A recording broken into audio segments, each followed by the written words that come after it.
ছোটোবেলায় যখন কোথাও যেতাম কিংবা কোনো জায়গায় মানে রাস্তার ধারে কোনো গাছ টাছ দেখতাম, ফুলের গাছ, তখন সাথে সাথে আমি তুলে নিয়ে চলে আসতাম আর বাড়িতে নিয়ে এসে লাগাতাম। আর আমার বাড়িতে এরকম অনেক ফুলের গাছ থাকতো, আর এই অভ্যাসটা আমার এখনও থেকে গেছে, যার কারণে আমি আমার বারান্দায় অনেক সুন্দর করে সাজাইছি। ফুলের গাছ এবং শাকসবজির গাছ থাকবেই। তো সকালবেলা ঘুম থেকে উঠে এই জিনিসটা দেখে আমার খুব ভালো লাগে। হ্যালো এভরিওয়ান, আসসালামু আলাইকুম, কেমন আছেন সবাই? তো সকালটা শুরু করে ফেললাম চা দিয়ে, আর চাটা খেলাম আমি আমার বারান্দা বাগানে একবারে ফুল গাছের সঙ্গে। তো চাটা খেয়ে চলে আসলাম ঘর গোছাতে। আর এই যে আপনাদের ভাই আমার জন্য কয়েকটা মানে গিফট নিয়ে আসছে, মানে কয়েকটা প্রয়োজনীয় জিনিস নিয়ে আসছে, এই জিনিসগুলো লাগতো। তো ও আসার সময় রাস্তার ধারে পাইছে, ও নিয়ে চলে আসছে। তো যে এগুলো আমার অনেক পছন্দ হয়েছে, যে গিফট মানে মানে কি বলবো, যে মেয়েদের কাছে এইগুলোই সবচাইতে পছন্দের জিনিস। সাংসারিক জিনিসটাই হচ্ছে মেয়েদের কাছে সবচাইতে পছন্দের। আমার কাছে তো মনে হয়, আমার কাছে মানে কাপড় চোপড়, শাড়ি গয়না, এগুলো হচ্ছে এই জিনিসগুলো নিয়ে আসলে আমার কাছে খুবই ভালো লাগে। তো জিনিসগুলো সব কিছু আমি বের করলাম, দেন হচ্ছে আমি আলমারিতে সব গুছিয়ে রাখলাম। আলমারিটা একটু এলোমেলো ছিল, সবগুলো গুছিয়ে টুছিয়ে রাখলাম। আর এই যে আমার আলমারির ফাইনাল লুক। আমি আজকে আলমারিটা সুন্দর করে পরিষ্কার করে আবার নতুন করে সব গোছালাম।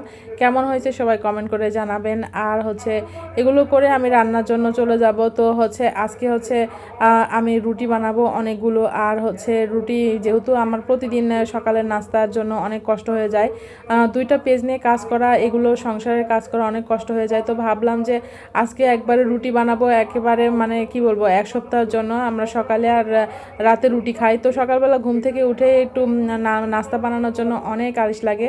আমার মতো কার কার এরকম অবস্থা অবশ্যই কমেন্ট করে জানাবেন। আমি আজকে 1 ঘন্টার মধ্যে, 1 ঘন্টা না 50 মিনিটের মধ্যে আমি প্রায় 45টা থেকে 50টা রুটি বানাইছি। দেখতেই পাচ্ছেন কতগুলো রুটি বানাইছি।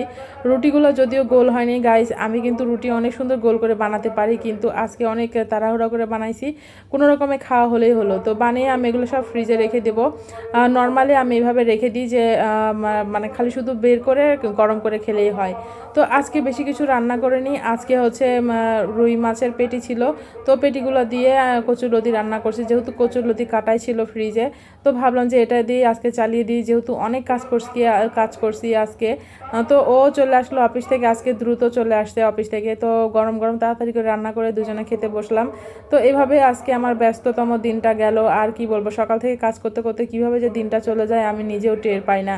কাজ করতে করতে তো আমি ক্লান্ত হয়ে যাই। তারপরে আবার এই যে পেজের কাজ, 2টা পেজ নিয়ে কাজ করতে হয়, এগুলো ভিডিও এডিটিং করতে হয় অনেক, মানে সারাদিন আমি একটু যে রেস্ট নিব সেই সময়টাও পাই না। তো এই তো রান্নাবান্না করলাম, ও খেয়ে দিয়ে এখন শুয়ে পড়বে। আর হচ্ছে বিকালবেলা ঘুম থেকে উঠে ওকে আমি বললাম কয়েকটা আদার গাছ উঠছে, সেই আদাগুলো আমি কেটে রাখছি, এগুলো লাগিয়ে দাও বারান্দায়। এইটুকু ছোট্ট বারান্দায় আমরা কত কিছু করছি। আর এই যে ওকে একটু আলুর পাঁপড়ও ভেজে দিলাম, ও বারান্দায় বসে বসে খাচ্ছে, খুবই ভালো লাগছিল। তো ভিডিওটা কেমন হলো সবাই কমেন্ট করে জানাবেন। আল্লাহ হাফেজ।